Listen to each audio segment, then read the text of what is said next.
Innal hamdalillah nahmaduhu wa nasta'inuhu wa nastaghfiruh wa na'udzu billahi min shururi anfusina wa min sayyiati a'malina may yahdihillahu fala mudilla lahu wa may yudlil fala hadiya lahu. Asyhadu an la ilaha illallah wahdahu la syarika lahu wa asyhadu anna Muhammadan 'abduhu wa rasuluh. Amma ba'd.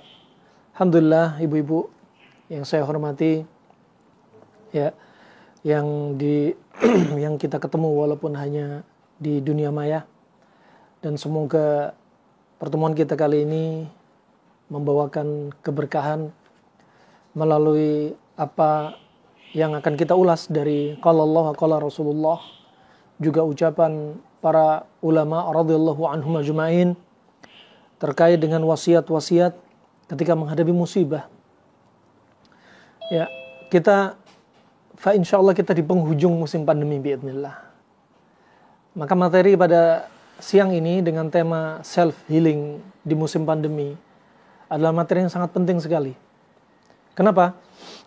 Karena ketika seseorang walaupun sudah kena COVID, kemudian dia telah melewati masa sakitnya, tapi dia belum juga move on. Dia ada self-healing. Self-healing yang akan kita bahas. Self-healing dari sisi yaitu kesehatan yang nyata fisik kita, juga self-healing terkait dengan yaitu iman kita. Fisik dan iman perlu dibahas. Psikis juga perlu dibahas. Fisik dan psikis perlu dua-duanya berjalan untuk melakukan terapi atau self-healing ini. Ya. Ketika ada musibah, ya.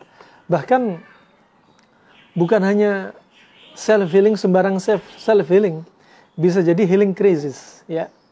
Bisa jadi ada dampak-dampak setelah kena COVID, ada dampak. Ya. Dampak itu bisa jadi dampak yang menunjukkan dia mendekati kesembuhan dari sisi penyakit fisik dia atau penyakit rohani dia atau psikis dia. Barakallahu fikum. Islam telah mengajarkan kaidah-kaidah tentang pengobatan. Islam tentunya agama yang paling sempurna dari agama-agama yang sebelum-sebelumnya. Karena Nabi SAW memang diutus untuk menyempurnakan apa yang ada dari agama-agama sebelumnya. Kalau kita telah sebagaimana disebutkan Ibnu Qayyim rahimahullah, bahwasanya kaidah ilmu pengobatan dalam pengobatan Islam itu ada 3 hal. Yang pertama adalah hifdzus shihah, menjaga kesehatan. Bahkan ini termasuk dianjurkan al-hath. Ya, Nabi menganjurkan kita untuk selalu menjaga kesehatan. Bahkan Nabi sering mewasiati para sahabatnya radhiyallahu anhum ajma'in sebagaimana hadis Abu Hurairah riwayat Imam Muslim. Al-mu'min al-qawi khairun wa ahabbu ila Allah minal mu'min ad-dhaif. Seorang mukmin yang kuat, ya, dia lebih dicinta di sisi Allah dan lebih baik di sisi Allah daripada seorang mukmin yang lemah. Hukum asalnya kuat di sini adalah membicarakan tentang fisik. Tetapi tentang iman, ya, kuat dalam perkara iman. Tetapi juga nggak lepas dari itu kuat fisik. Seperti ketika berjihad, ya, maka kita dianjurkan untuk Ista'iddu mastata'tum. Agar kita bersiap-siap sekuat tenaga. Bersiap-siap dari sisi harta, bersiap-siap dari sisi fisik, jiwa kita juga siap-siap. Nah, maka nggak lepas dari kekuatan iman, ada kekuatan fisik yang dibutuhkan untuk kita beribadah, ya, terutama jihad fisabilillah, terang-terangan butuh fisik. Rahimani wa rahimakumullah. Islam ini menganjurkan untuk kita menjaga kesehatan, hifdzus shihah. Nabi sendiri juga demikian. Nabi menyampaikan ayat dalam firman Allah Subhanahu wa taala surat Abasa, "Falyanzuril insanu ila ta'amih." Maka hendaknya manusia melihat makanan yang dia makan. Ini ada kaidah padanya untuk menjaga kesehatan dari pola makan. Kalau kita lihat tidurnya Nabi juga demikian. Nabi tidur juga ada polanya. Tidur di awal malam. Selepas Isya. Bukan kebiasaan Nabi kuliner. Bukan kebiasaan Nabi untuk berolahraga. Bukan kebiasaan Nabi untuk begadang. Kalau kita lihat apa uswah pada Nabi SAW, laqad kana lakum fi Rasulillahi uswatun hasanah. Pada diri Nabi itu ada contoh yang baik dari sisi dunianya, dari sisi akhiratnya. Nah, kemudian juga dalam kaidah pengobatan dalam Islam juga ada, selain menjaga kesehatan, juga ada yang kedua, yaitu wal himyah anil mu'dhi, menjaga dari gangguan-gangguan. Menjaga dari gangguan-gangguan. Nah, agar kita nggak celaka, termasuk apa? Menjauhi pantangan bagi tubuh kita. Ya. Ini termasuk menjaga dari al-mu'dhi, gangguan. Juga yang ketiga adalah al-istifraq minal mawad al-fasidah. Ya, yaitu mengosongkan dari hal-hal yang membahayakan, yang unsur itu membahayakan bagi tubuh. Dihindari. Ini termasuk kaidah pengobatan dalam Islam yang disebutkan Ibnu Qayyim, ya, dalam kitab Zadul Ma'ad yang kemudian terpisah, dicetak sendiri menjadi kitab Tibbun Nabawi, yaitu halaman 66. Di sini ada kaidah. Islam itu menganjurkan untuk apa? Kita jaga kesehatan. Nah, untuk kita menjaga kesehatan. Juga kalau sedang sakit, juga Islam nggak menganjurkan untuk apa? Menjerumuskan dia untuk tambah sakit. Ini kaidah. Sebagaimana Allah Subhanahu wa taala berfirman, "Wa in kuntum marada aw ala safarin aw jaa ahadun minkum minal ghaiti aw lamastumun nisa falam tajidu ma'an fatayammamu sa'idan thayyiba." Di sini ada bimbingan dari Allah Subhanahu wa taala. Kalau kamu dalam keadaan sakit, kamu sedang sakit, atau kamu dalam keadaan safar, ya, dan atau salah satu kamu dalam keadaan habis, yaitu buang hajat atau selepas hubungan intim dengan istrinya, kemudian kamu nggak dapetin air, fatayammamu sa'idan thayyiba, maka bertayamum dengan apa? Dengan tanah yang bersih, yang thayyib. Di sini ada bimbingan, ya. Kalau sakit, ya, kalau dalam keadaan safar, ya, dalam keadaan junub, kemudian nggak ada air. Kalau sakit, ternyata orang sakit, ya, sebagian orang sakitnya ini dia menggigil, kedinginan. Ketika kena air, dia tambah dingin. Nah, berarti di sini ada rukhsah. Islam itu menjaga orang sakit biar nggak tambah sakit. Nah, ini adalah konsep. Juga Allah Subhanahu wa taala berfirman sebagaimana dalam surat An-Nisa ayat 29, "Wala taqtulu anfusakum." Dan janganlah kalian bunuh diri kalian sendiri.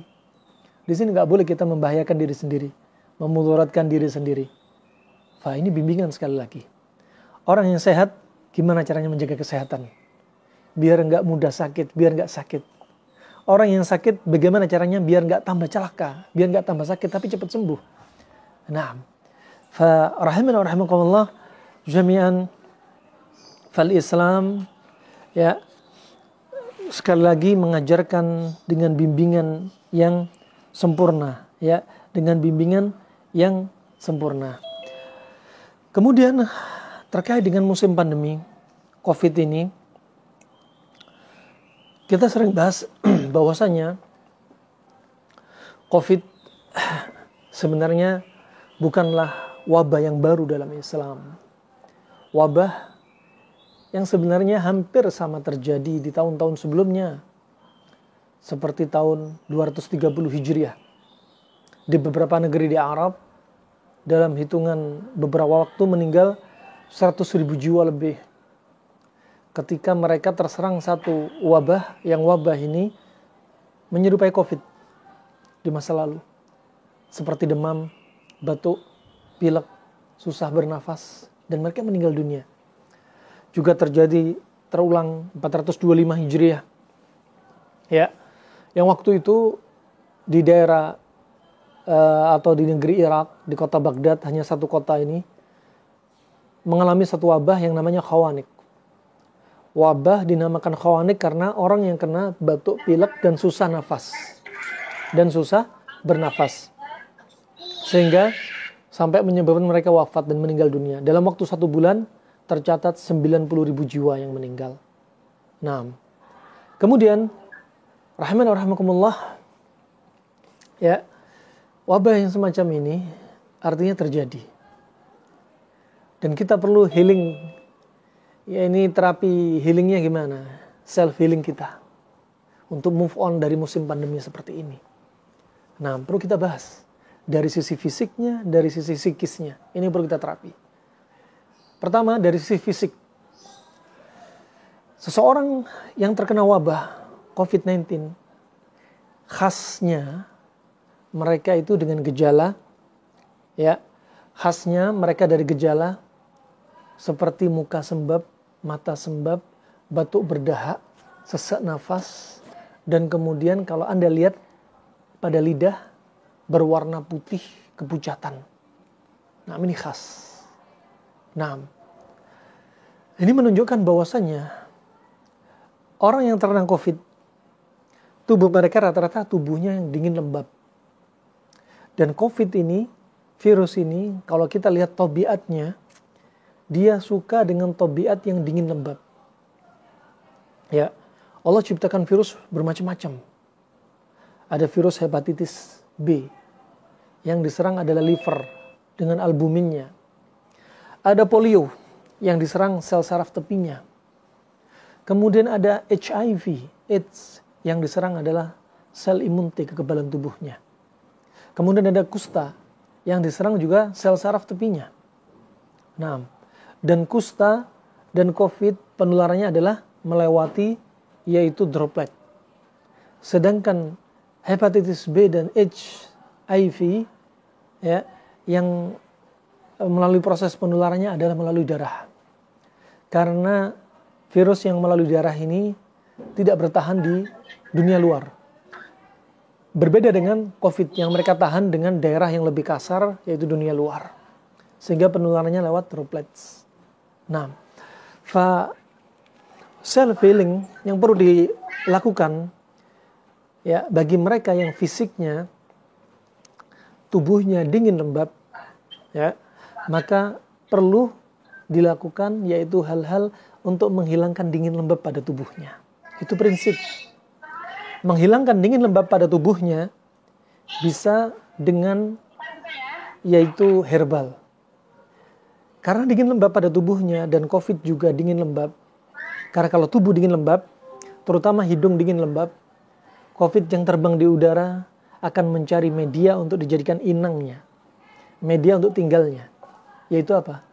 Organ yang dingin lembab, yang mana dia spesialnya melewati saluran pernafasan hidung, tenggorokan, dan paru-paru. Maka COVID akan mencari hidung yang lembab. Akan mencari tubuh yang lembab, kelembabannya yang tinggi. Oleh karena itu diantaranya untuk menghilangkan atau self-healing berupa herbalnya adalah dengan menggunakan herbal yang sifatnya lawan dari dingin lembab. Seperti apa? Contoh. Misal seperti kustul hindi, seperti habatus sauda, ya, seperti juga herbal-herbal yang lainnya yang jelas sifatnya juga dingin lembab. Nah, lawan dari dingin lembab. Itu simpelnya demikian. Nah, simpelnya demikian. Kemudian rahimakumullah, ini dengan pola makan, dengan herbal. Cari sifat dari dingin lembab. Yaitu apa? Panas, kering. Panas, kering. Barakallahu fiik. Konsep ini telah disebutkan Ibnu Qayyim rahimahullah sebagaimana disebutkan dalam ayat tudammiru kulla syai'in bi amri rabbiha. Ya, semuanya itu dihancurkan dengan apa? Perintah Allah Subhanahu wa taala. Dingin lembab dihancurkan, dirusak dengan panas kering.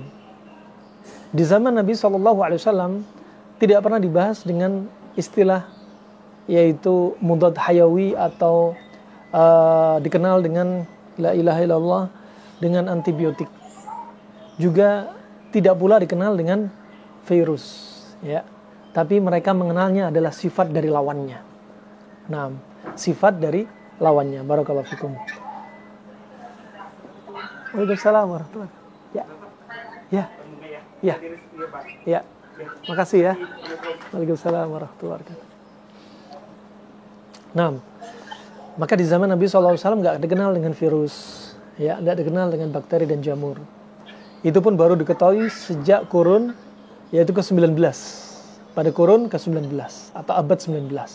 Setelah ditemukan mikroskop dan lain sebagainya. Maka di zaman pengobatan di masa silam, mereka menyebutnya dengan apa? Tudammiru kulla syai'in bi amri rabbiha. Menjadikan sesuatu itu dirusak dengan lawannya.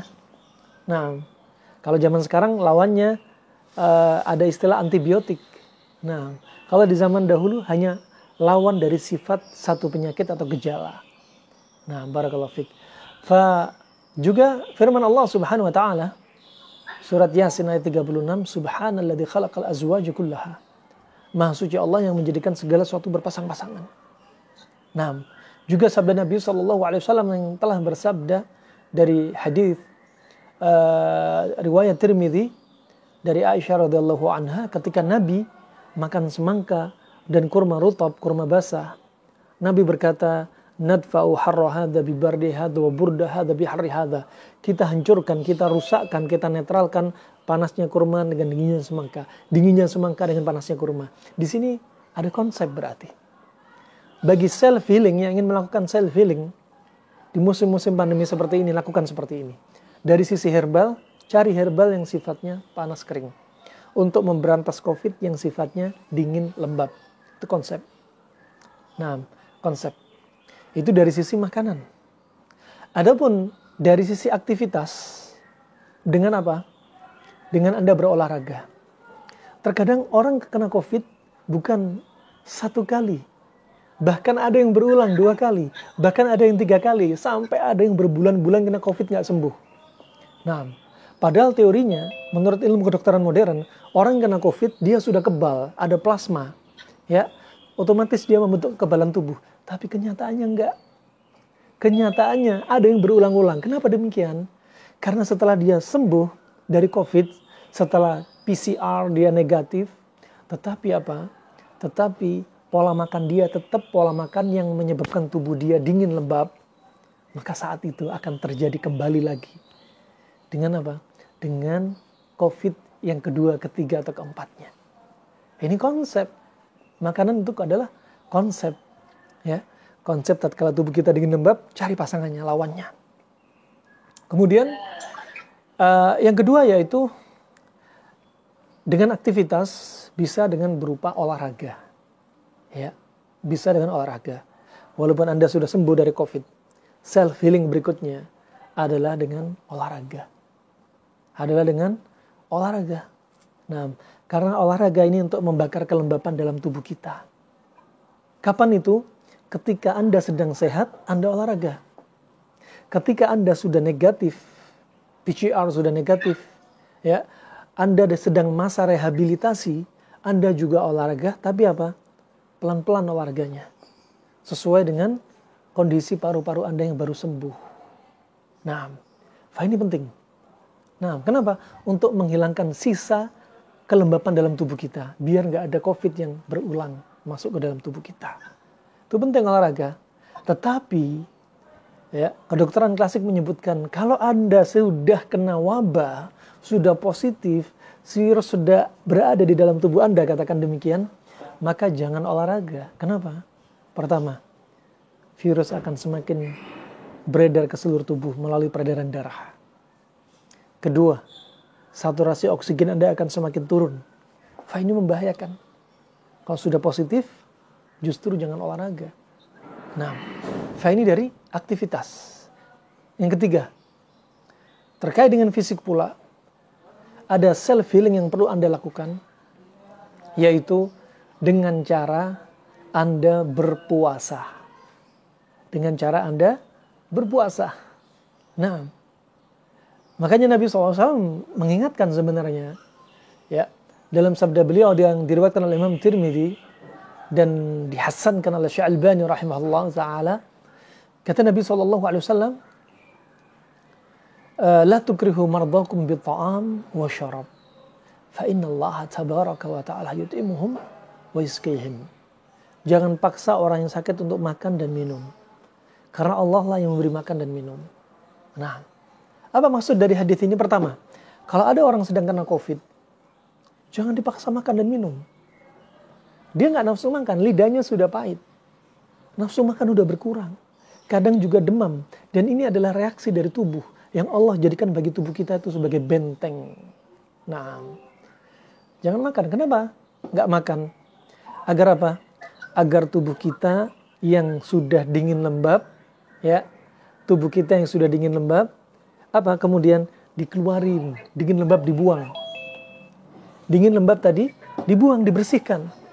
Kalau dingin lembab dibersihkan sehingga berkurang, saat itu virus gak suka dengan suasana yang bukan dingin lembab. Nah, ini konsep juga. Nah, konsep. Makanya kalau kita lihat, bukan hanya Nabi yang ngajarin.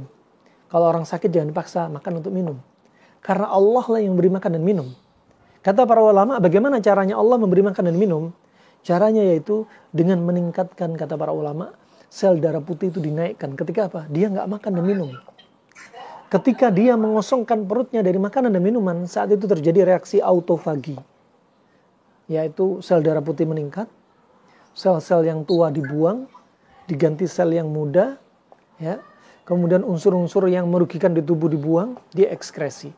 Melalui keringat, melalui buang air kecil, buang air besar, akramakumullah. Nah, ini ajaib, puasa. Bahkan kata Ibnu Qayyim rahimahullah, disebutkan dalam Zadul Ma'ad fi Hadi Khairil Ibad, atau kitab yang diambil dari Zadul Ma'ad ini dengan judul yang terkenal Tibun Nabawi. Kata beliau, puasa itu adalah cara yang paling ampuh untuk menghilangkan sifat dingin lembab pada tubuh. Masya Allah. Gamblang jelas.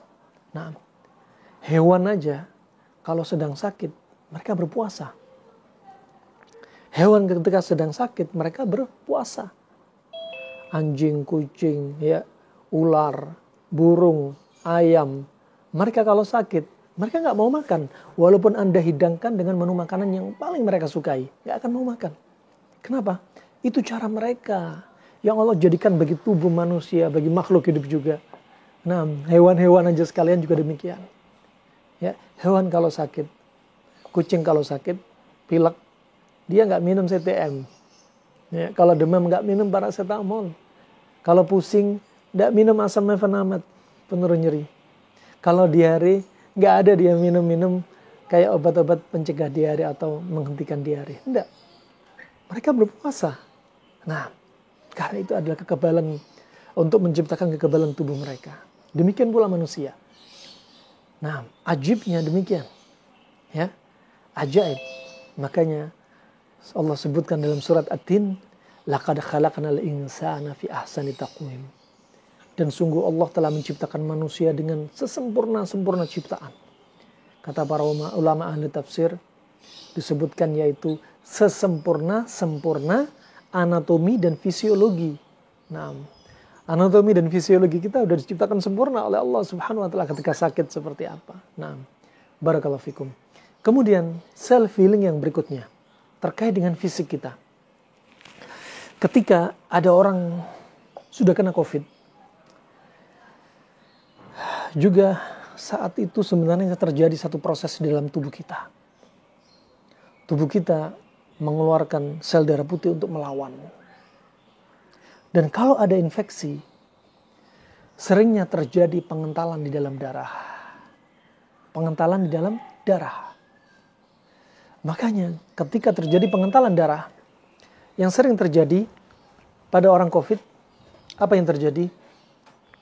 Bahkan ada yang terjadi sampai terjadi stroke. COVID kena stroke. Ya. Belum lagi karena obat kimia yang dia minum, belum lagi tubuh dia darahnya semakin kental. Sehingga peredaran darah nggak lancar, ketika sampai otak pun nggak lancar, ya, sehingga otak kurang oksigen, ya, iskemia, saat itu terjadi stroke. Nah, kenapa? Karena darahnya kental. 5 detik saja otak tidak mendapat oksigen yang cukup, dia akan terjadi kerusakan pada otak. Subhanallah. Ini ketika terjadi COVID dan post-COVID atau pasca COVID, Anda akan mendapati, Anda atau saudara Anda yang pernah kena, Anda akan mendapati apa? Tubuh Anda masih lemas. Ini baru sembuh.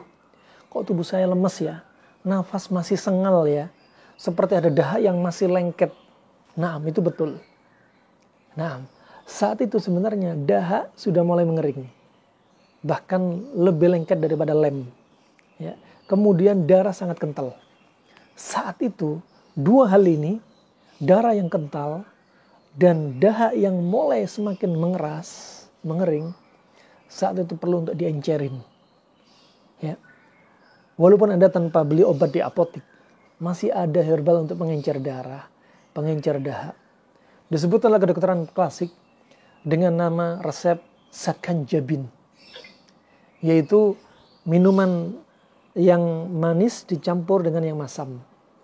Ya, contoh yang mereka sebutkan diantaranya madu dicampur dengan cuka. Nah, adapun hadis yang mengatakan yang merusak madu adalah cuka, hadis ini adalah lemah, tidak bisa disandarkan kepada Nabi SAW. Bahkan dokter-dokter Arab menggunakan madu dan cuka sebagai resep untuk mengencerkan darah, resep untuk memecah dahak. Nah, ini subhanallah termasuk konsep dalam self healing di musim pandemi Covid ini. Ketika Anda sudah merasakan dahak kering, perlu dipecah saat itu. Konsumsi yang seperti ini. Konsumsi yang seperti ini. Saat darah sudah kental, konsumsi seperti ini. Gak heran di musim pandemi Covid, Covid plus kena stroke. Post Covid kena gagal ginjal. Ya, Covid terus ada kencing manis. Covid setelah itu kena penyakit-penyakit yang lain. Kenapa? Bisa jadi karena efek samping dari obat yang diminum. Bisa jadi karena memang reaksi tubuh setelah mengeluarkan leukosit dan melawan virus dan bakteri, terjadi kekentalan darah. Saat itu perlu diterapi. Ima dengan tadi sakanjabin dengan resep yaitu madu dengan cuka.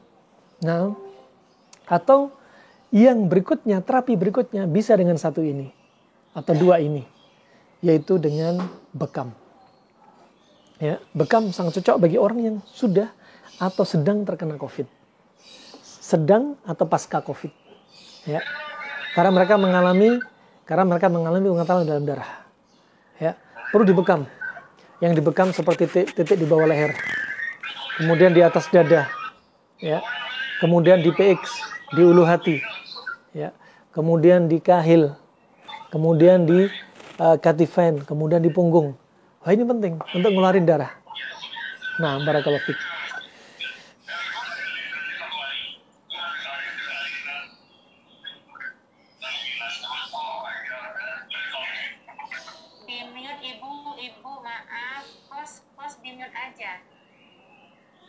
Di-mute aja Bu suaranya. Bos bisa tunggu.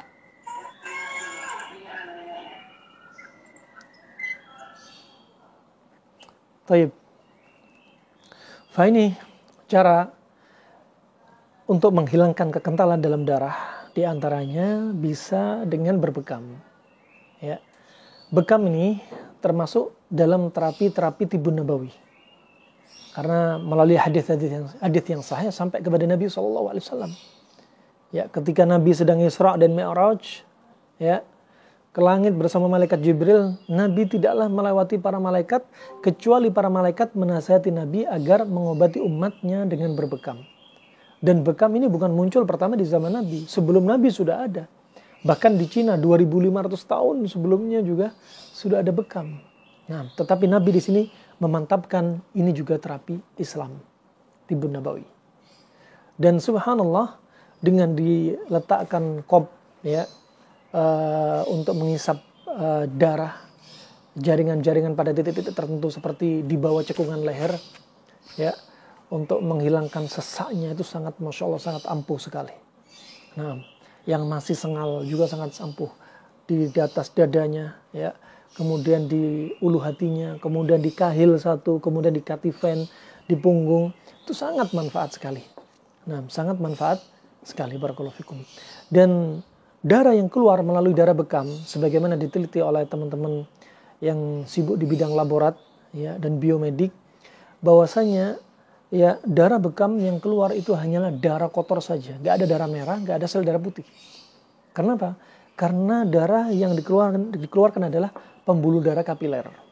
Pembuluh darah kapiler itu pembuluh darah tepi yang sudah dipakai oleh tubuh, yang sudah dioksidasi, yang sudah dimanfaatkan oleh sel-sel dan jaringan. Ya, sehingga yang keluar yang kotor-kotor.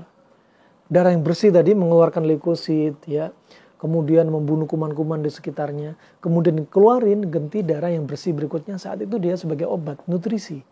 Makanya fa innallaha tabaraka wa ta'ala yut'imuhum wa yusqihim. Sesungguhnya Allah yang beri makan dan minum melalui darah bagi sel-sel tubuh kita. Makanya apa? La tukrihu maradakum bi ta'am wa syarab fa innallaha tabaraka wa ta'ala yut'imuhum wa yusqihim. Jangan paksa orang yang sakit untuk makan dan minum, karena Allah lah yang beri makan dan minum. Kepada siapa? Kepada sel-sel dan jaringan kita melalui leukosit, trombosit, ya, melalui yaitu unsur-unsur dalam darah, masya Allah. Kemudian rahmatullah, ada pun cara yang lainnya, dan cara ini nggak thabit dari Nabi SAW, tapi dari kedokteran klasik dengan cara fasdu atau flebotomi, ya, fasdu atau flebotomi, dengan mengeluarkan darah dari pembuluh darah vena dengan cara dirobek pembuluh darahnya, ya, atau ditusuk dengan jarum yang ukuran 18 gauge, ya. Dikeluarin darah tersebut. Nah, dikeluarin darah tersebut. Nah, tujuannya apa? Darah yang kental biar keluar. Karena darah kental, hitam ini sudah kepake. Dan dia yang pekat ini dikeluarin. Sehingga diganti darah yang baru, darah baru ini lebih encer dan nutrisi yang sehat untuk sel-sel jaringan kita. Nah, barakallahu fikum. Ini ketika COVID atau pasca COVID, silahkan lakukan terapi seperti ini. Nah, dan rahimakumullah, kalau ada yang bertanya, kenapa sih harus fasdu, flebotomi, kenapa nggak donor darah? Lain kasus. Ya, donor darah dilarang pada kasus seperti apa? Orang yang HB-nya terlalu tinggi. Katakan 18. Ya. Orang yang tensinya terlalu tinggi, di atas 140, kontraindikasi untuk donor. Karena darah mau dipakai lagi. Kemudian orang yang gula darahnya terlalu tinggi, kolesterol terlalu tinggi, asam urat terlalu tinggi. Kemudian ada orang yang darahnya sedang ada virusnya, katakan sedang COVID, nggak boleh donor. Kemudian ada orang yang subhanallah ada juga HIV, nah, atau hepatitis B. Nah, subhanallah, maka ini dilarang untuk donor. Sedangkan dia harus dikeluarin. Udah dikeluarin untuk dibuang, bukan dikeluarin untuk dipakai lagi. Maka perlu dilakukan terapi fasdu. Ya, adapun donor fasdu ini kontraindikasi bagi orang yang mengalami leukemi, ya, kanker pada darah. Maka mutlak tidak diperbolehkan. Barakallahu fikum. Ini termasuk konsep pengobatan. Nah, barakallahu fikum. Ini adalah cara pengobatan fisik. Ya, cara pengobatan fisik. Ya, nggak lupa juga dengan berjemur. Karena tubuh kita yang dingin lembab tadi, kalau dikenakan matahari, untuk mengurangi dingin lembab pada tubuh kita, dengan membuang keringat dalam tubuh kita. Nah, dan ini sudah disebutkan kedokteran klasik, bukan hanya modern. Tahun 700 Hijriah sudah dibahas, sebelumnya sudah dibahas. Nah, kemudian alhamdulillah jami'an, ini self healing dari sisi fisik. Tapi lebih penting dari itu adalah self healing dari sisi psikis. Sangat penting sekali. Lebih penting daripada sekedar fisik. Karena berapa banyak orang yang fisiknya kuat, olahragawan, ya, pola makannya bagus, pola istirahatnya bagus, ya. Kemudian juga masya Allah, semuanya serba dijaga, akan tetapi psikisnya down. Maka saat itu akan mencelakakan diri dia. Nah, kalau kita lihat, rahimahumullah jami'an, psikis ini sangat pengaruh. Allah subhanahu wa ta'ala sebenarnya telah menjadikan tubuh kita ini lebih perfect daripada COVID-19. Ini mindset pertama perlu kita tanamin. Sebagai self-healing dari sisi psikis. Allah ciptakan tubuh kita punya kekebalan tubuh.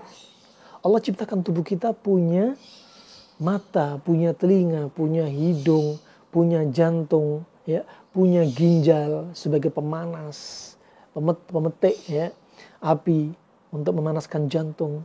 Kemudian juga subhanallah, Allah ciptakan kita alhasil sangat sempurna. COVID sangat jauh dibanding kita. Ini mindset penting perlu dibahas. COVID sangat kecil, ya, nggak punya mata, nggak punya telinga, nggak punya kekebalan tubuh, ya, dinamakan COVID, corona. Kenapa? Karena wujudnya seperti mahkota, crown. Nah, nggak seperti kita yang punya tubuh sempurna, masya Allah. Kalau ada panas, kita punya kulit, ada saraf. Ada panas, kita berteduh, ada warningnya. Ketika ada debu masuk hidung, kita bersin, ada penyaringnya. Ketika makan nggak sehat, amandel kita bengkak. Jangan diangkat nih tonsil amandel nih, bengkak, ngasih warning bahwa kita makan makanan nggak sehat. Jangan salahkan amandelnya, tapi makanan kita yang disalahkan. Kalau ada debu, air hujan, kita masih punya bulu mata. Nah, ketika makan makanan nggak sehat, lambung kita sakit. Itu alarm kita yang nggak sehat. Nah, ketika kita tensi nggak normal, terasa pusing, itu sudah alarm semua. Tubuh kita punya alarm. Nah, makanya Allah berfirman dalam surat At-Tin tadi, laqad khalaqanal insana fi ahsani taqwim. Sungguh Allah menciptakan manusia dengan sempurna ciptaan. Anatomi, fisiologinya sempurna. Allah ciptakan pada tubuh kita. Ini terapi yang pertama, psikis kita, mindset, tanamkan pada diri kita. Allah menciptakan pada tubuh kita 3 benteng pertahanan tubuh kita. Ketika ada virus, bakteri, dia harus melawan antibodi untuk tinggal di dalam tubuh kita, untuk dijadikan media dan inang bagi mereka. Antibodi, kalau antibodi kita kuat, sudah mereka akan diusir.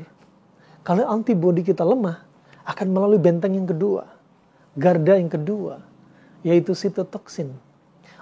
Ya Allah jadikan bagi tubuh kita ada kandungan protein yang membentuk MHC kelas 1 untuk mengeluarkan racun, untuk menghancurkan dinding-dinding sel dari virus. Subhanallah. Sehingga gak jadi masuk. Kalau 2 benteng garda ini lemah, akan melawan pertahanan yang berikutnya, yang ketiga, yaitu interferon, untuk menghambat pertumbuhan virus-virus corona ini. Nah, yang mana corona, sebagaimana penelitian mereka para ahli, corona ini kalau masuk ke dalam tubuh akan berintegrasi, bergabung virus dan bakteri yang lainnya untuk menjadi satu untuk menyerang tubuh kita. Nah, interferon akan menghambat mereka untuk berkembang. Subhanallah. Keraguan apa lagi ini dari kesempurnaan Allah untuk menciptakan kita. Kemudian rahimakumullah, dan 3 benteng ini akan hancur atau lemah, atau dia nggak punya lagi kekuatan untuk menangkal musuh dari luar. Tatkala kapan? Tatkala kita panik, takut berlebihan, marah, ya, dalam keadaan kita was-was, ya, saat itu benteng ini akan lemah. Benteng ini akan lemah. Coba kalau kita tadabburi firman Allah Subhanahu wa taala, bahwasannya psikis memberikan dampak kepada fisik. Kalau ada orang takut, psikisnya ketakutan, apa yang terjadi? Mukanya akan berubah menjadi kuning. Dalilnya mana? Firman Allah Subhanahu wa taala. Ya. Wujuhi yawma idzin musfirah, dhahikatum mustabsyirah. Pada hari itu wajah mereka menjadi kuning. Kenapa? Melihat azab Allah, wajahnya menjadi kuning. Bahwasanya psikis, ketakutan berdampak pada fisik. Ya. Juga kalau ada orang cinta, ada orang malu dengan apa yang ada di hadapannya, mukanya akan menjadi merah. Itu ada padanya psikis berdampak pada fisik. Dalil yang lainnya kita tadabburi sabda Nabi SAW. Ya. Allahumma inni a'udzubika min jarin su' wa min zawjin tushayyibuni qabla al-masyib. Ya Allah, jauhkan diriku dari tetangga yang buruk akhlaknya, dan jauhkan diriku dari pasangan hidup yang membuat ubanku keluar, warna putih pada rambutku keluar sebelum masa tuaku. Di sini rasa sedih, ya, akan menyebabkan apa? Gangguan pada fisik. Di antaranya apa? Rambutnya cepat putih. Nah, kenapa? Karena ada pasangan hidup yang bermasalah terus, tetangga yang bermasalah, bikin rambut keluar uban. Coba, ternyata berdampak. Contoh yang lainnya, firman Allah Subhanahu wa taala surat Yusuf ayat 84.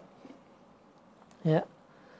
Sebagaimana Allah telah berfirman, wa biyaddat 'aynahu minal huzni fahuwa kadhim. Dan kedua mata Nabi Yakub memutih, buta. Kenapa? Karena sedih yang berlebihan. Sedih yang berlebihan. Nah, sehingga buta berarti apa? Psikis menimbulkan fisik.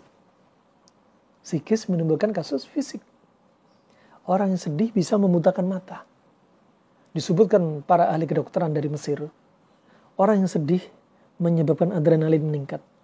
Adrenalin meningkat menyebabkan insulin turun. Insulin turun, gula darah naik. Gula darah naik, terjadi katarak diabetik. Nah, adapun dalam kedokteran Cina klasik disebutkan, orang yang sedih, ginjal dia akan mengeluarkan panas yang berlebihan. Tatkala ginjal sudah kehilangan panas berlebihan, maka pengapian pada jantung dengan darah untuk diedarkan akan semakin berkurang. Makanya ketika ada orang sedih, gak move on dari rasa sedih, masalah rumah tangga, masalah bisnis dia, masalah musim pandemi COVID, ya, masalah dunia dan lain sebagainya, dia pikir gak move on saat itu. Ginjal dia akan semakin mengeluarkan panas yang berlebihan. Ciri-cirinya apa? Keriput, wajah keriput, di bawah mata ada kantong hitam, rambut uban sudah mulai keluar. Kemudian apa? Telinga berdenging, mata saling berkunang-kunang, kepala keliengan, tangan bergetar, ya, bahkan tremor. Kemudian jantung berdebar, sakit mah. Kemudian buang air kecil, frekuensinya bertambah. Ini ciri-ciri sudah terlalu banyak tenaga yang dibuang. Saat itu jantung dengan pembuluh darahnya dan darahnya tidak mendapat, yaitu pacuan api dari ginjal untuk mengalirkan ke atas. Saat itu dia kurang darah, sehingga terjadilah gejala-gejala yang seperti kita sebutkan di atas. Nah, ini self healing penting tuh, move on dari rasa takut yang berlebihan. Jangan sampai sudah tahun kedua ini nggak pernah keluar rumah di musim pandemi. Ya Allah, ya. Jangan sampai dijadikan masjid sebagai kambing hitam dari penularan COVID. Berapa banyak orang kena COVID itu di luar masjid. Di masjid gak ada yang kena COVID, kecuali hanya berapa orang. Gak usah takut berlebihan. Nah, sholat pakai masker, silahkan, gak masalah. Ambil sebab. Kenapa? Kita berjumpa dengan teman-teman yang kita cintai. Itu apa? Menambah semangat kita. Kita sholat berjamaah, menghadap Allah, menambah semangat kita. Makanya Ibnu Qayyim mewasiatkan, di antara nutrisi hati, apa? An-nadhar ilal khudhar, melihat hijau-hijauan. Wan-nadhar ila thamar, melihat buah-buahan. Wan-nadhar ilal ma'il jari, melihat air yang mengalir. Wan-nadhar ilal mahbub, dan melihat orang-orang yang dicinta, yang halal untuk dilihat. Itu apa? Bikin kita tambah semangat. Nah, enggak mengunci diri di dalam rumah. Berapa banyak orang yang WFH di dalam rumah, mengunci diri, enggak move on dari rasa takut, ketakutan berlebihan. Dia kena COVID juga. Kenapa demikian? Pertama, dia takut berlebihan. Psikis dia menyebabkan imun dan fisik dia ngedrop. Nah, dia makan berlebihan, gak pernah olahraga, gak pernah berjemur, menyebabkan tubuh dia dingin lembab. Nah, berapa banyak kita dapat kasus seperti demikian? Nah, namanya virus gak bisa masuk rumah.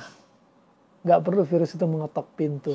Lewat bawah pintu, sela-sela pintu, lewat jendela, dia juga bisa masuk. Nah, barakallahu fikum. Fa'ini rahman wa rahmakumullah jami'an. Self-healing psikis kita perlu untuk diobatin. Dan banyak sekali di antara orang yang sudah kena COVID, sudah negatif, tapi nggak move on. Dia nggak move on dari rasa sedih, ketakutan berlebihan, sehingga dia was-was, paranoid, psikosomatik. Saat itu jin masuk ke dalam tubuh dia, karena dia jauh dari Allah, atau karena dia iman sedang ngedrop, karena ketakutannya berlebihan. Fa ini jin punya peran di musim pandemi COVID. Berapa banyak saudara kita yang alhamdulillah Allah selamatkan dari COVID melalui masa-masa kritisnya dia. Dia sering cerita orang-orang yang seperti ini. Ditampakkan di dalam mimpi orang-orang yang sudah mati. Kerabatnya, orang tuanya. Kadang ditampakkan makhluk berwujud manusia, nampak dalam mimpi tersebut. Ada di antara teman kita yang sudah 26 hari di ICU. Kemudian datang berwujud manusia ini, menawarkan kepada dia, kamu mau sembuh nggak? Kalau kamu mau sembuh, harus ada yang dikorbanin. Istri kamu, anak kamu, atau mungkin sesembahan untuk selain Allah Subhanahu wa taala. Coba. Fa ini di musim pandemi kita dicoba apa? Tauhid kita. Nah, fa ini rahimakumullah jami'an. Self healing psikis adalah sangat penting sekali. Sangat penting. Kemudian jangan lupa self healing apa? Di antaranya mindset kita. Ya. Yang perlu kita sadari bahwasanya kita kemarin sakit COVID, atau kita nggak pernah kena COVID, tapi kita hidup di zaman-zaman COVID. Jangan disia-siakan, ikhlaskan untuk Allah semata. Untuk apa? Menghapus dosa-dosa kita.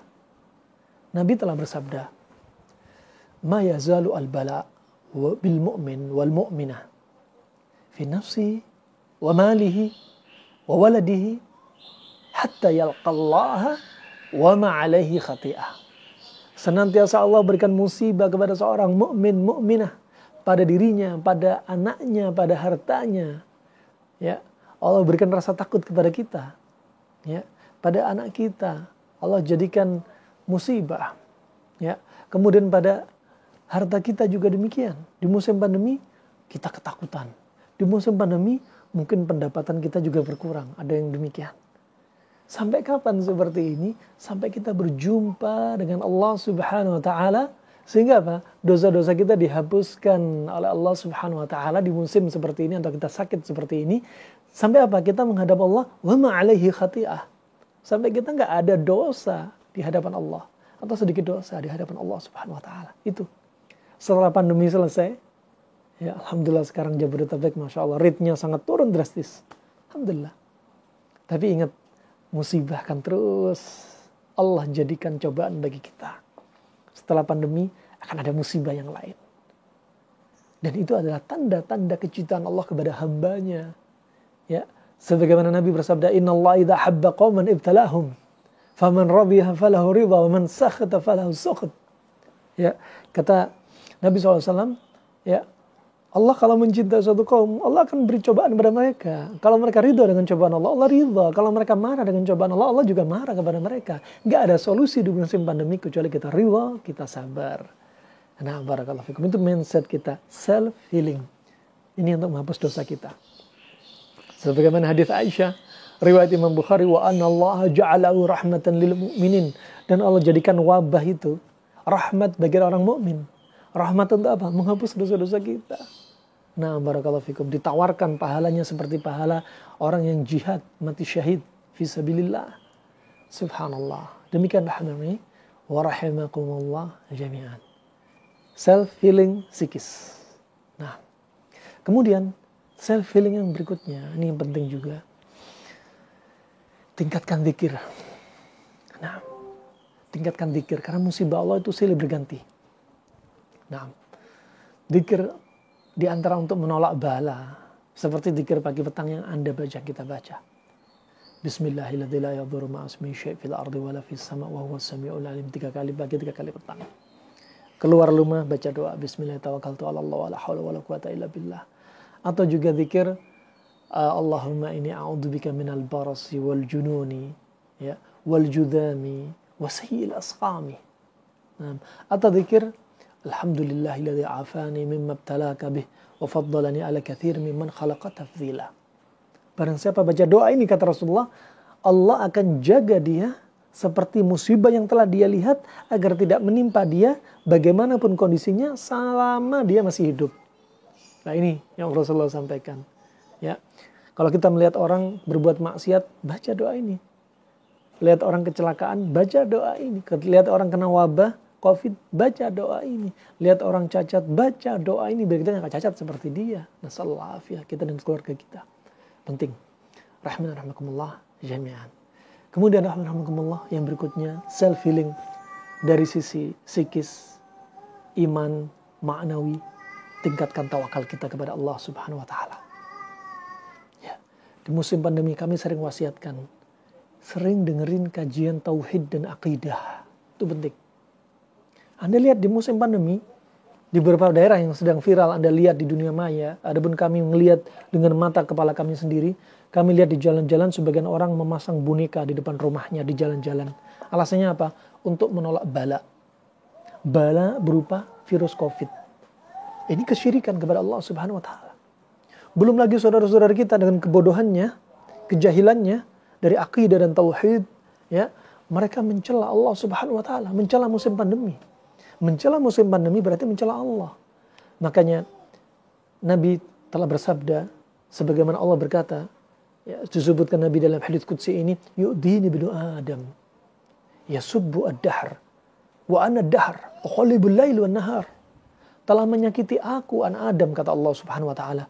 Dia ini mencela masa. Ya, padahal aku adalah pencipta masa yang membolak-balikkan siang dan malam. Ya. Makanya jangan cela musim wabah karena Allah yang menciptakan musim pandemi ini. Mencela musim pandemi berarti mencela Allah Subhanahu wa taala. Fa ini rahimahumullah, perlu ditingkatkan. Juga tawakal perlu ditingkatin. Sekarang nih Masya Allah kajian sudah buka kajian offline. Sebagian masjid-masjid PPKM, PSBB tetap kajian offline. Nah, alhamdulillah sekarang sudah dibuka kajian offline. Ikut kajian offline. Kenapa? Malaikat gak hadir di kajian-kajian online. YouTube, Zoom, ya, atau Facebook, atau IG enggak. Lebih utama Anda hadir di kajian offline. Selama Anda memungkinkan hadir kajian. Bismillah, tawakkalna 'ala Allah. Ya, sebagaimana Nabi telah bersabda, ya, al-malaikah tadha ajnihataha ridwan bima yasna. Malaikat itu mengepakkan sayapnya. Di mana nih? Itu di kajian di masjid-masjid. Kata Syekh Ibnu Taimiyah rahimahullah. Mengepakkan sayapnya menunjukkan apa? Rahmanya, senangnya, bahagianya bersama kaum muslimin umatnya Nabi Muhammad yang sibuk menuntut ilmu. Apa kata Rasulullah? Dengan apa? Karena malaikat ridha dengan apa yang diperbuat dari hamba-hamba Allah seperti ini. Masya Allah. Ya, demikian rahmani wa rahimakumullah jami'an. Nah, ini, ya, tawakal perlu tingkatin. Anda pergi ke masjid, Anda menuntut ilmu, kajian, tingkatin tawakal. Nah, tawakal Allah jadikan termasuk syarat dari syarat keimanan seseorang. Makanya Allah berfirman, wa 'alallahi falyatawakkalu in kuntum mu'minin. Dan hanya kepada Allah lah kalian bertawakal jikalau kalian adalah seorang mukmin atau orang-orang yang beriman. Nah, makanya dibilang in kuntum, jikalau kalian beriman tawakal. Kalau kalian bukan orang beriman ya tidak usah tawakal.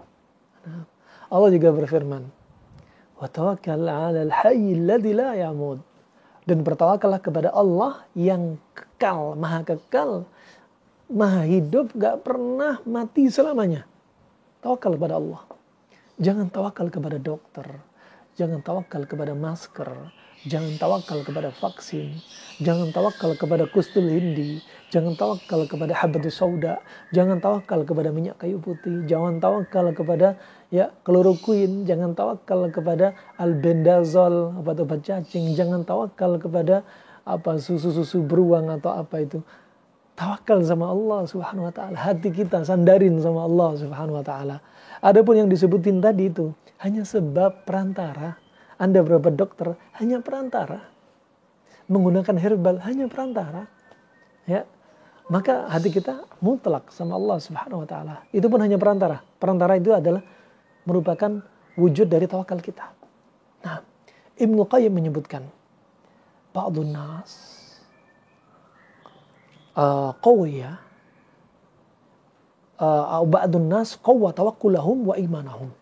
Sebagian manusia imannya dan tawakalnya dikuatkan. Ya. Dan kata beliau, innahu yadfa' al-adwa. Orang yang menguatkan tawakal, orang yang tawakalnya kuat, sebenarnya itu adalah penolak penyakit menular. Untuk menyangkal atau menangkal, ya, mengusir penyakit yang menular. Nah, sekarang tawakalnya lemah. Penyakit menular, katakan COVID-19. Nah, tawakalnya lemah akan menimbulkan apa? Fisik lemah, imun lemah. Juga dia nggak ngambil sebab sama sekali, nggak menyadarin hati kepada Allah sama sekali, maka wabah akan mudah virus itu menularin atau pindah ke dia. Nggak ada penyakit menular kecuali dengan izin Allah Subhanahu wa Ta'ala. Mutlak penyakit menular butuh izin Allah. Ini adalah akidah kita, kaum muslimin, mukminin, ahlus sunnah wal jamaah. Nah, Nabi SAW saja yang sudah dijaga malaikat Jibril, yang sudah dijamin masuk surga, yang sholat malamnya sampai kakinya bengkak, Masya Allah, yang berjihad sampai giginya kena, pipinya kena panah, giginya geraham sampai jatuh. Ya, subhanallah, Nabi SAW yang seperti ini saja masih kena sihir. Ya, oleh Labid bin A'sam, laki-laki Yahudi. Kenapa? Karena Allah yang mengizinkan. Karena Allah yang mengizinkan, mutlak butuh izin Allah Subhanahu wa Ta'ala. Ada di antara manusia di zaman kita disihir, nggak mempan. Bukan berarti dia lebih hebat dari Nabi, tapi Allah belum mengizinkan kepada dia. Itu tawakal, itu penting. Tawakal kepada Allah. Kata Ibnu Qayyim rahimahullah, manzilatut tawakkal fil Islam kamanzilat ar-ra's fil jasad. Idza dhahaba tawakkal, dhahaba islamuh. Ya. Kedudukan tawakal dalam Islam seperti kepala kita bagi tubuh kita. Kalau kita berjalan di muka bumi tanpa tawakal, ya, maka akan hilang Islam kita. Kita berjalan di muka bumi tanpa tawakal seperti berjalan tanpa kepala. Nasallallahu al-afiyah.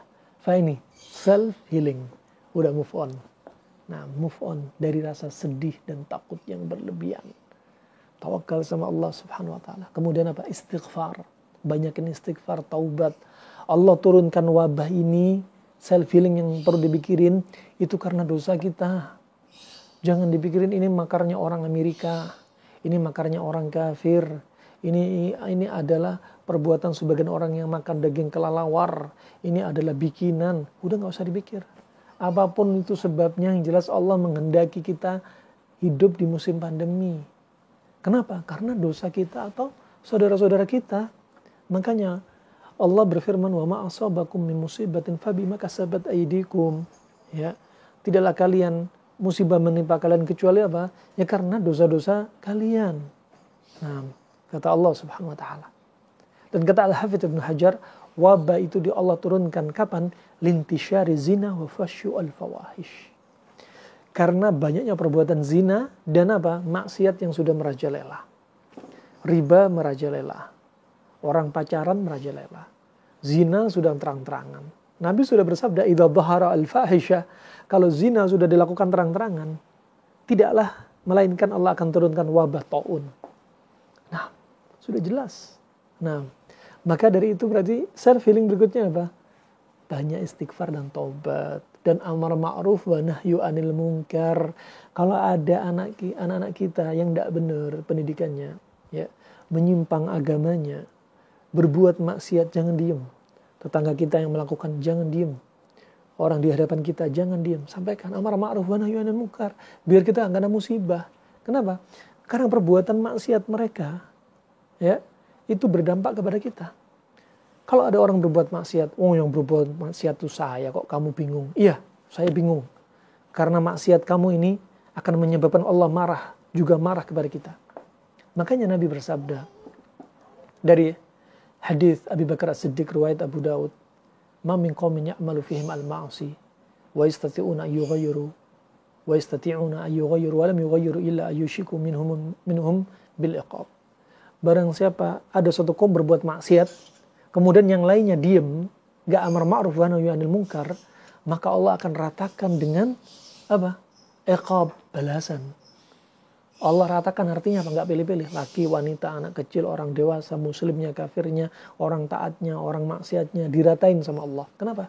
Karena kita gak amar ma'ruf wa nahyi anil munkar. Kemudian apa? Kita bertobat kepada Allah Subhanahu wa taala. Ini yang terakhir. Ya. Makanya Allah berfirman, "Innallaha la yughayyiru ma biqaumin hatta yughayyiru ma bi anfusihim." Sesungguhnya Allah gak akan merubah kondisi suatu kaum sampai kapan? Sampai kaum itu merubah kondisi mereka. Kita ini adalah kaum. Kaum yang apa? Ya kaum yang hidup di musim pandemi. Kenapa Allah turunkan pandemi? Karena dosa kita. Ya, kalau kita tobat kepada Allah, rakyatnya tobat, pemimpinnya tobat, ya, kepada Allah Subhanahu wa taala, maka Allah akan rubah kondisi kita. Karena kita sudah merubah diri kita. Itu yang penting. Gak harus pakai masker. Kalau nggak pakai masker kami akan denda. Ya, masker hanya meminimalisir. Ya, hanya meminimalisir. Jaga jarak, meminimalisir. Pakai hand sanitizer, meminimalisir. Nah, lebih penting dari itu adalah murka Allah Subhanahu wa taala. Nah, mereka yang hanya dipikirkan dunia dan dunia, pakai masker, wajib pakai masker. Kalau enggak ini dan itu sajalah mana yang maknawi. Mana yang kita menjauhi maksiat. Pakai masker tapi berzina. Ya, pakai masker tapi makan uang riba. Pakai masker tapi suka ghibah, namimah, adu domba. Nah, subhanallah, rahmatullah, ini penting. Bertobat kepada Allah. Kalau kita rubah diri kita dari maksiat menjadi orang yang bertobat, banyak istighfar, taat kepada Allah, Allah akan rubah diri kita. Nah, barakallahu fikum. Insya Allah sampai di sini aja materi yang kami sampaikan. Selanjutnya sesi tanya jawab. Silakan. Barakallahu fikum. Barakallahu fikum.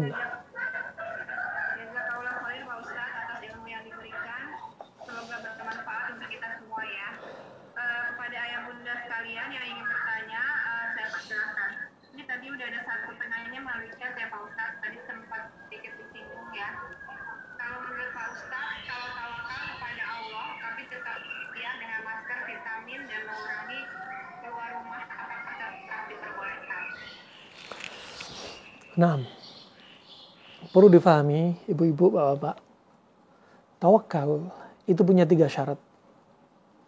Syarat yang pertama, i'timad Allah, menyandarkan hati kita kepada Allah. Tuh, yang menyembuhkan kita Allah. Orang sehat kena COVID atas izin Allah. Orang kena COVID Allah sembuhkan atas izin Allah. Nah, itu syarat yang pertama. Syarat yang kedua adalah iman bi asma'i wa sifatih. Beriman dengan nama Allah dan sifatnya. Nama dan sifat Allah, termasuk nama dan sifat Allah adalah Ar-Rahman, Ar-Rahim. Dan Allah turunkan wabah ini, itu sayangnya Allah kepada kita. Sebagai kita sebutkan tadi, termasuk cintanya Allah kepada kita. Bahkan Nabi bersabda dari Aisyah radhiyallahu anha, riwayat Imam Bukhari, wa anallahu ja'alahu rahmatan lil mu'minin, dan Allah jadikan wabah ini rahmat bagi orang yang beriman. Syarat yang ketiga, tawakal, dikatakan tawakal, hakikatnya tawakal, dia mengambil sebab. Itu baru tawakal yang sempurna. Ya, Allah jadikan orang yang sehat, dia sakit karena sebab. Ya, dan atas izin Allah. Orang yang sudah sakit, kemudian Allah jadikan sembuh, ada sebab. Sebab-sebab menuju kesembuhan. Dan itu adalah hikmah dari Allah Subhanahu wa ta'ala. Nah, maka ketika Anda pakai masker, itu adalah sebab yang Anda ambil. Anda menjaga pola makan, itu sebab yang Anda ambil. Ya, Anda jaga jarak, itu sebab yang Anda ambil. Dan ini tawakal yang sempurna. Orang yang bilang tawakal, tapi dia nggak ngambil sebab, itu namanya tawakul. Pasrah tanpa berusaha. Contoh, ada orang pergi ke pasar. Pakai kendaraan bermotor. Ya, parkir di pasar, dengan istrinya dia belanja. Ya, dibilangin sama istrinya, Pak, kenapa kuncinya nggak dicabut? Udah tawakal sama Allah, aman. Kunci dibiarkan menggantung. Dia tawakal, hanya hatinya. Tapi dia nggak ngambil sebab. Kemudian keluar dari pasar, motornya hilang, na'udzubillah. Ya, maka ini apa? Nggak ngambil sebab. Karena Allah jadikan sesuatu itu dengan sebab. Dan sebab itu adalah hikmah dari hikmah Allah Subhanahu wa ta'ala. Nah, barakallah. Nah, insya Allah itu ya jelas insya Allah.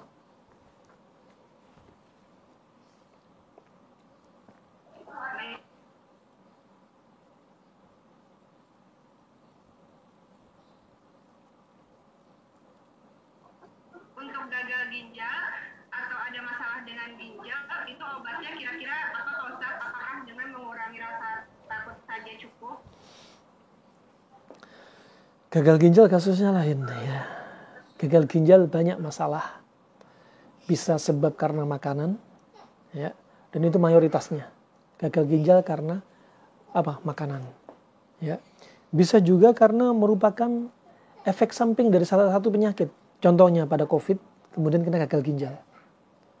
Bisa juga sebab karena konsumsi bahan-bahan kimia, seperti obat-obat kimia di musim pandemi COVID ada yang sampai menyebabkan gagal ginjal. Karena kurang minum juga. Juga bisa disebabkan gagal ginjal diantaranya karena tadi itu. Karena faktor psikis. Nah, karena faktor psikis. Terapinya bagaimana? Lihat, jika faktornya psikis, psikisnya diobatin, kemudian ginjalnya juga diobatin. Itu penting. Gagal ginjal, ya, karena dia hilangnya kemampuan yang normal untuk menyaring, yaitu unsur-unsur mineral yang ada di dalam tubuh. Ya, caranya bagaimana? Perbaiki fungsi ginjal. Bisa dengan puasa, ditunjang dengan puasa, pola makan untuk orang menderita gagal ginjal seperti tidak boleh banyak konsumsi makanan-makanan instan, juga makanan-makanan yang mengandung besi contohnya, atau konsumsi obat-obat yang memperbaiki sel-sel pada ginjal. Ya, seperti apa? Contoh yang ringan yang pernah bahkan sering kami lakukan dengan menggunakan misalkan jeli gamat. Ya, jeli gamat. Jeli gamat ini dari laut dan asin. Dan yang asin ini cocok untuk ginjal. Nah, cocok untuk ginjal. Barakallahu fiik. Kemudian juga bisa dengan terapi-terapi untuk melancarkan peredaran darah. Dengan peredaran darah lancar, maka asupan darah ke ginjal itu adalah obat bagi penderita gagal ginjal. Wallahu a'lam bishawab. Insyaallah itu aja Bu ya.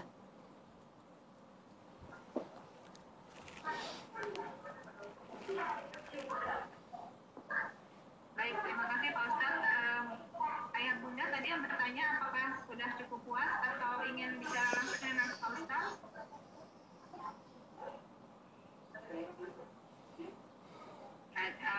Nggak ada yang mungkin. Pertanyaan selanjutnya Pak Ustadz, untuk bekam Pak Ustadz sebaiknya dilakukan rutin berapa bulan atau bagaimana Pak Ustadz, berapa bulan sekali atau ada anjuran sebaiknya? Terus yang kedua, untuk orang yang memiliki riwayat pengentalan darah Pak Ustadz setelah dinyatakan sembuh, itu kan katanya bisa kambuh lagi ya. Nah, untuk istilahnya perawatan sehari-hari atau misalkan ramuannya atau apanya yang harus dikonsumsi supaya tidak kambuh lagi itu gimana Pak Ustadz? Baik, pengentalan darah sering berulang juga terkait dengan apa? Terkait dengan pola makan. Lihat, makanan yang kita makan itu adalah faktor utama terjadi pengentalan darah. Nah, di antara makanan yang sering Anda konsumsi yang sifatnya manis dan pekat, itu akan menyebabkan pengentalan darah. Dan pengentalan darah ini dalam teori klasik, ya, selain menyebabkan potensi gangguan peredaran darah terkait dengan stroke dan lain sebagainya, tensi juga, dia ternyata juga sangat pengaruh dengan terjadinya kanker.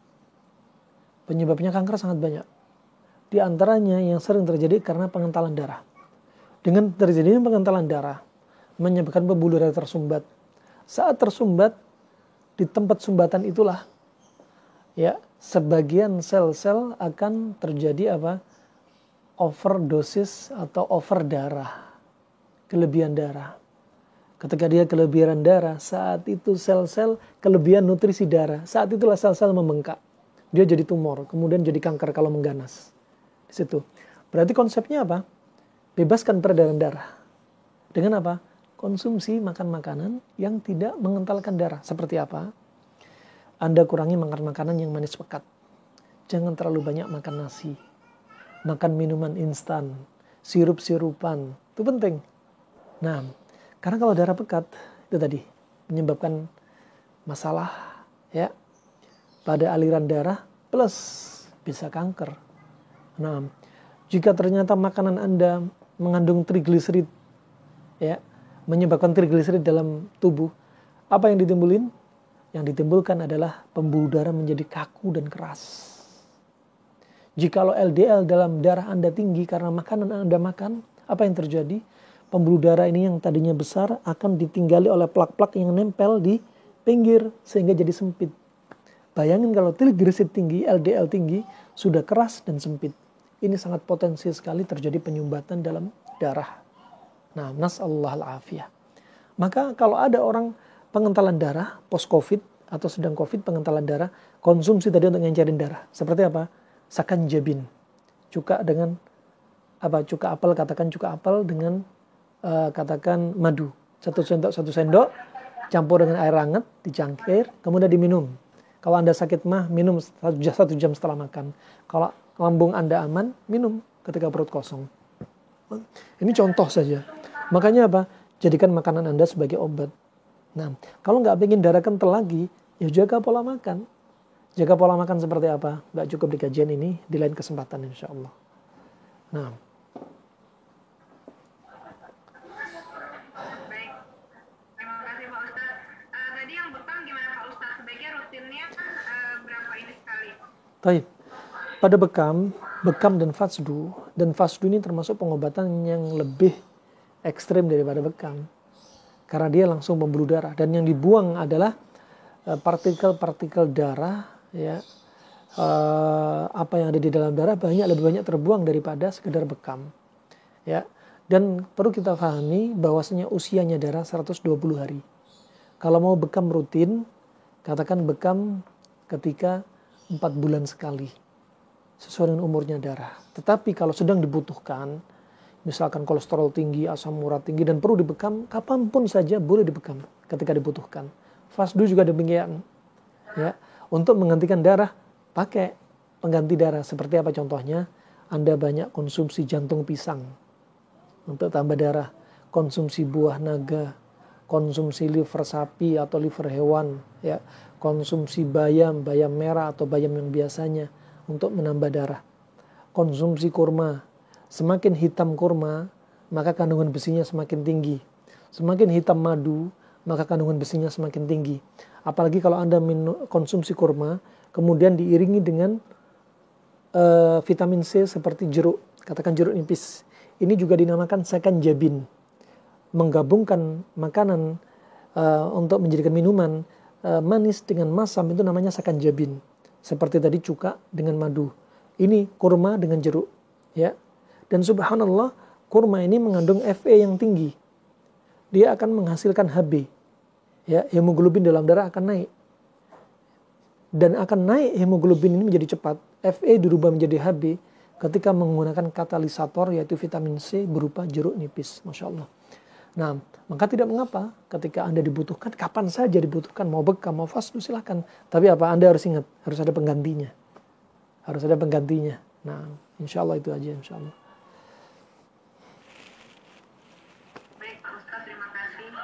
Selanjutnya mungkin yang terakhir ya Pak Ustadz, sebelum kita tutup, pertanyaan terakhir untuk penyakit kanker Pak Ustadz, tadi penyebabnya awalnya apa? Apakah faktor makan atau qadarullah? Taib, faktor kanker banyak sekali, di antaranya kalau disebutkan dalam ilmu kedokteran modern, rata-rata kanker itu adalah tidak diketahui gejalanya. Ya. Dan penyebab terbesarnya adalah oksidan. Adalah oksidan. Oksidan ini dari makanan. Ya. Kalau dari makanan ada yang menghasilkan oksidan. Kemudian kalau faktor dari luar seperti lingkungan karena radiasi misalkan, itu teori kedokteran modern. Adapun teori kedokteran klasik sebagaimana kami sebutkan tadi, karena banyaknya konsumsi makanan yang sifatnya manis pekat sehingga terjadi penyumbatan dalam darah. Juga ada kasus yang uniknya, yaitu kanker terjadi setelah dia trauma, jatuh dari satu tempat, ya, jatuh dari bangunan, jatuh dari kendaraan bermotor, tiba-tiba kena kanker berikutnya. Kok bisa? Karena ada ketika jatuh, ada yang tersumbat peredaran darah, saat itulah terjadi, lokasi penyumbatan itu terjadi kanker. Berarti caranya bagaimana? Bebaskan penyumbatan darah tersebut, dan kemudian konsumsi makanan-makanan yang membantu peredaran darah. Nah, insya Allah itu saja insya Allah. Dan yang sudah kami coba, alhamdulillah dengan izin Allah, ya, ada yang diantaranya kanker payudara stadium 3B, ada yang stadium 4, ya. Dengan izin Allah memperbaiki pola makan, sampai sembuh total tanpa harus dioperasi. Ketika mereka akhirnya periksa lagi ke ahli onkologi, padahal kanker sudah dibiopsi, payudara sudah dibiopsi pada kankernya. Dan subhanallah, ya, dengan izin Allah menggunakan pola makan yang benar selama 2 bulan. Alhamdulillah, kanker hilang tanpa operasi dan diperiksa ke dokter onkologi sudah tidak ada sel-sel kanker. Alhamdulillah.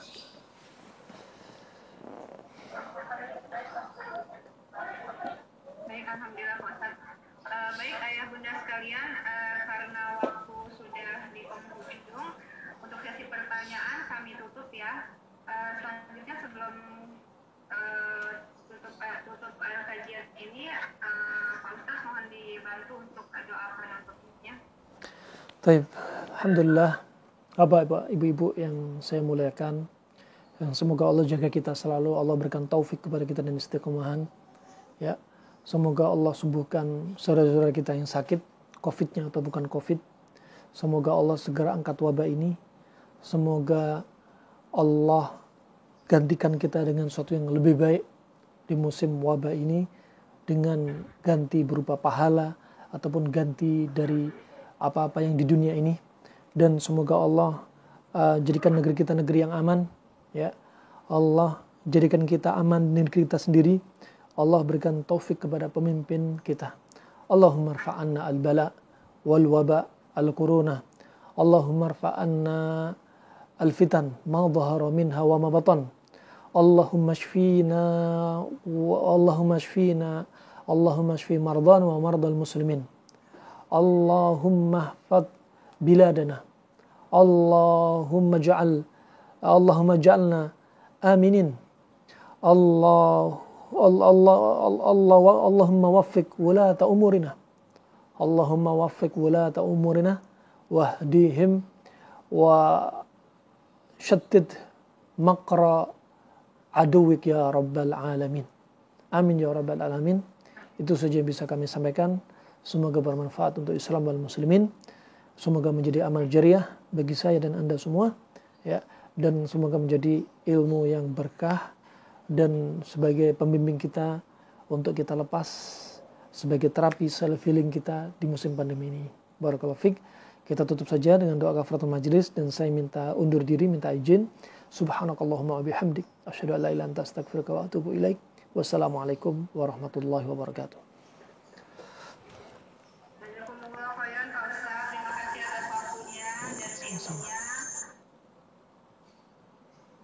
Terima kasih